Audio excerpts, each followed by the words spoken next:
मित्रों, सुप्रभात। आज के इस इंफॉर्मेटिव सेशन में आप सबका स्वागत है। आज सैटरडे है और सैटरडे को हम बात करते हैं किसी एक विशेष मुद्दे की।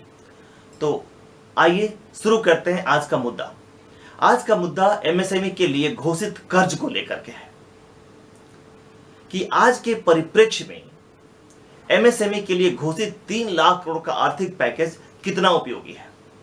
वैसे मेरा अपना मानना है कि छोटे उद्योगों को बढ़ाने के लिए सिर्फ कर्ज ही नहीं बल्कि बाजार मतलब मांग भी बहुत जरूरी है। तो आइए आज के इस मुद्दे की शुरुआत एक गांव की छोटी सी कहानी से करते हैं। एक गांव में एक बार पास का एक ग्रामीण बैंक ने गांव वालों के विकास के लिए लोन देने की योजना बनाई। मैनेजर आया और गांव के कुछ प्रमुख लोगों को बुलाकर कहा कि बैंक उन सबको उनकी आर्थिक स्थिति के सुधारने हेतु सहायता देना चाहता है और इस सिलसिले में वह उन लोगों को भैंस खरीदने के लिए लोन देना चाहता है ताकि लोग दूध बेचकर अपना जीविकोपार्जन ठीक से कर सके और कमाकर लोन का ब्याज दे सके। स्कीम शुरू हो गई, परंतु उस गांव में लोगों की हालात ऐसी नहीं थी कि लोग दूध पर खर्च कर सके और साथ ही साथ आसपास कोई ऐसा बाजार भी नहीं था जहां दूध का नियमित रूप से मांग हो सके। परंतु चूंकि बैंक भैंस के लिए लोन दे रहा था तो इस परिस्थिति में कुछ बुद्धिजीवी लोगों ने एक उपाय निकाला और परिणाम स्वरूप भैंसों की खूब खरीद बिक्री हुई। लगभग 15-20 लोगों ने इसके लिए लोन लिया। सब खुश थे, उन सब की हालात सुधरने जैसा लग रहा था। परंतु आगे कुछ समय बाद जब पता किया गया तो सामने आया कि उस गांव में कुल भैंसों की संख्या में कोई वृद्धि नहीं हुई थी। वास्तव में उन लोगों ने आपस में ही भैंस की खरीद दिखाने के लिए कर्ज लिया था। एक ही भैंस को बार बार बेचा था और उस पैसे को व्यवसाय की जगह खुद के लिए खर्च कर रहे थे।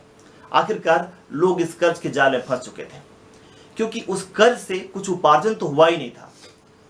परिणाम स्वरूप सबके जीवन स्तर अच्छा होने के बजाय और गिरने लगा था क्योंकि भैंस के बेचने से आय जो होती थी उसकी खपत कमाई की जगह उनके खुद के प्रयोग में होता था और कुछ ब्याज देने में जाया करता था। दोस्तों, मेरे इस कहानी सुनाने के पीछे यह बताना है कि कर्ज के साथ साथ बाजार मतलब मांग का होना बहुत जरूरी है ताकि उस कर्ज का सदुपयोग हो सके और अर्थव्यवस्था में योगदान मिल सके। अन्यथा उस कर्ज का उद्देश्य पूर्ण रूप से प्राप्त नहीं किया जा सकता। दोस्तों, आज पूरा देश कोरोना संकट से जूझ रहा है तो स्वाभाविक है उद्योग धंधे भी संकटग्रस्त हैं। वास्तव में उद्योग धंधों का संकट तो कोरोना काल से पहले ही शुरू हो गया था। छोटे उद्योग धंधे पहले ही दबाव से जूझ रहे थे। न तो वो कर्ज लेने के लिए अग्रेसिव थे और न ही बैंक उन्हें लोन देने में बहुत कंफर्टेबल था। इसका कारण बाजार में मांग की कमी थी। अब लॉकडाउन ने तो और आग में घी डालने का काम किया है। अब इस समस्या से निपटने के लिए केंद्र सरकार ने 3 लाख करोड़ का भारी भरकम आर्थिक प्रोत्साहन पैकेज की घोषणा की है, एमएसएमई के लिए खास करके। इसके तहत बिना गारंटी दिए बैंक से अतिरिक्त लोन मिल सकेगा जिसकी गारंटी केंद्र सरकार देगी।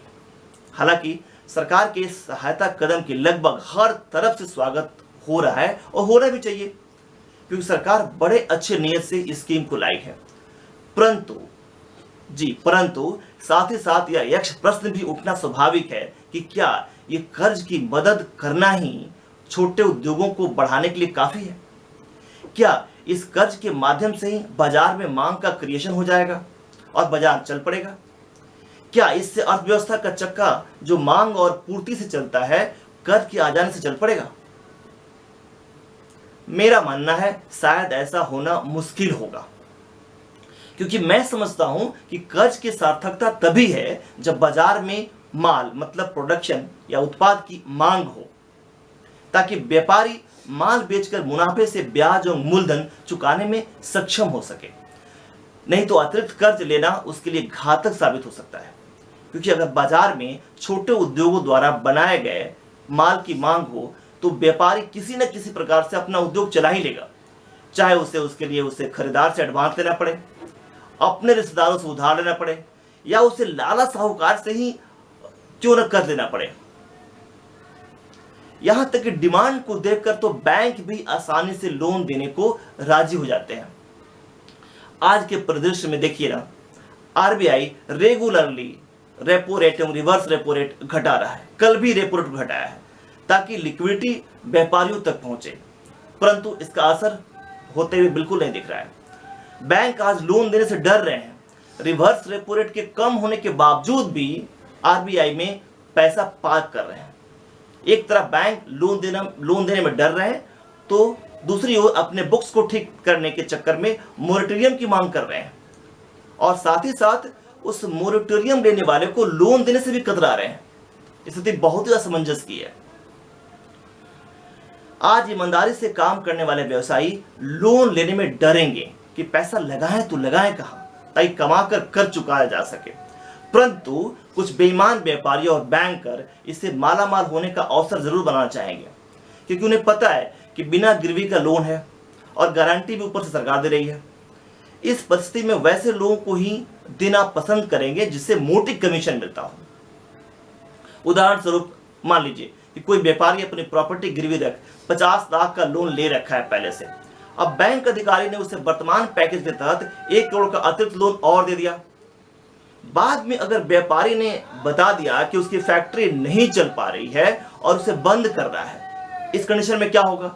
इस परिस्थिति में बैंक उसकी 50 लाख की प्रॉपर्टी जब्त कर लेगा और उस संपत्ति से वो 50 लाख के लोन को भरपाई तो कर लेगा, परंतु उसका 1 करोड़ का क्या होगा जिसकी गारंटी केंद्र सरकार ने दी थी। इस तरह मिली भगत से बेईमानी होने की पूरी संभावना हो सकती है। अतः मेरा मानना है कि कर्ज के साथ बाजार एक बड़ी शर्त है जो एमएसएमई को संजीवनी देकर उसे देश के विकास के मेन मार्ग में, मुख्य मार्ग में ला सकता है। इसके लिए मांग क्रिएट करना होगा, और मांग का क्रिएशन मुख्यतः 2 तरीकों से हो सकता है। एक तो तात्कालिक तरीका है। इस तरीके के अंतर्गत आम आदमी जिसकी आय का स्रोत खत्म सा हो गया है 2-3 महीनों में, चाहे वो छोटे फर्मों में काम करने वाले हों जिसकी जॉब चली गई है, विभिन्न क्षेत्र के फ्रीलांसर हों, सर्विस इंडस्ट्री से जुड़े लाखों लोग हों, रोज काम करने वाले सेल्स एजेंट हों या आर्टिस्ट हों, इन सब के हाथ में तत्काल राहत के रूप में सरकार द्वारा कुछ पैसे अवश्य दिया जाना चाहिए।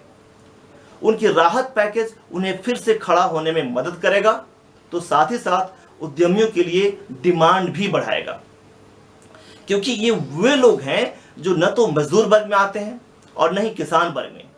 ये न तो किसी तरह के राहत पैकेज पा रहे होते हैं और न ही मुफ्त का राशन। यहां तक कि इन्हें कोई बैंक भी लोन देने के अभी राजी नहीं हो सकता है। नहीं तो उद्यमी कर्ज लेंगे, व्यवसाय शुरू करेंगे, लोगों को जॉब देंगे, तो उनकी क्रय शक्ति बढ़ेगी, तब जाके बाजार में मांग आएगा। ये एक लंबा और उल्टा प्रोसेस हो जाएगा। इन सब के बीच लोगों की हालत गंभीर होती जाएगी।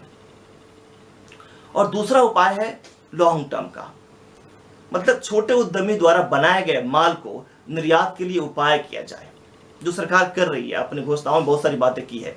चाहे उनके माल पर टैक्स कम कर क्यों नहीं हो, विदेशी मालों की टैक्स बढ़ा कर क्यों नहीं हो, उनके बीच में कंपटीशन लाया जाए।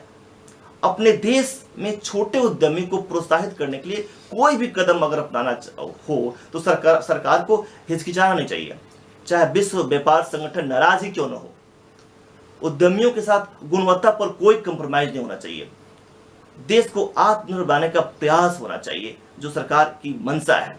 इस तरह सभी बैंक उन्हें अपने आप लोन देंगे, लोन की गारंटी देने की जरूरत ही नहीं पड़ेगी, क्योंकि अगर छोटे उद्यमियों के लिए मूल समस्या उनका सिर्फ अगर कर्ज देकर किया जाए, तो मैं समझता हूं इतने बड़े पैकेज का लाभ की जगह पर साइड इफेक्ट ही ज्यादा होगा और इसका बहुत फायदा नहीं होगा। इसलिए मेरे इस मुद्दे में कहना है कि तत्कालिक जो राहत है, तत्कालिक जो मांग क्रिएशन है मार्केट में, बाजार में, उसे कराना आवश्यक है। कैसा लगा हमारा ये विचार इस मुद्दे पे, आप जरूर कमेंट करेंगे। फिर मिलेंगे अगले सैटरडे को किसी और नए मुद्दे के साथ में। तब तक के लिए नमस्कार।